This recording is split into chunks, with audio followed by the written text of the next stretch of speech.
All right, guys, so you are in civics, and we've already said that what do we learn about in civics? Well, we learn about the government and economics. And before we get into government, I guess we should probably talk about what is government and why do we even have one? What is the purpose of a government? And we've actually narrowed it down to four true purposes, the four P's of government, four real purposes for why we need a government. Let's talk about those four things. Before we get started, you may want to get out a piece of paper and a pencil to jot these down.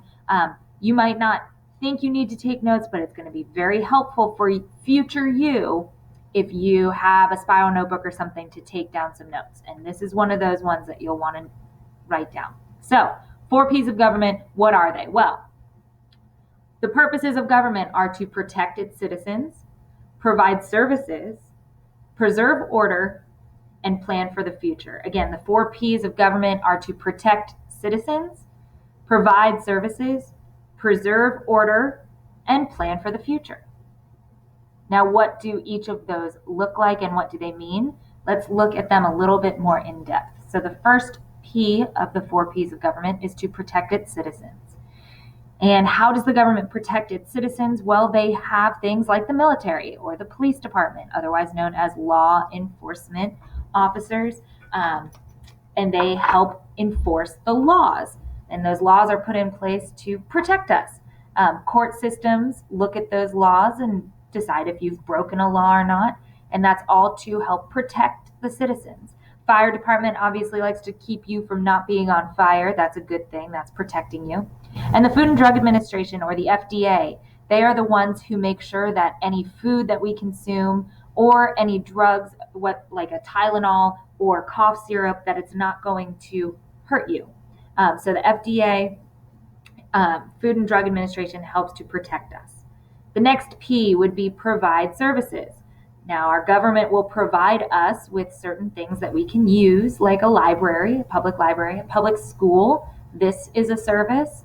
The military, transportation. So if you've ever ridden the bus or a train, the Virginia Department of Transportation. Also, if you've ever driven on a street at all, the government puts those streets there so that we can use them. Again, the police and fire department provide a service by keeping us safe, as do the laws and the courts. So, providing services is a main purpose of the government. The next one is to preserve order. Obviously, we don't want to live in a world of chaos all the time, so we enjoy having some laws that keep us safe. So, the government's job is to make those laws, and they have things like the police departments and the courts to make sure that those laws are being followed.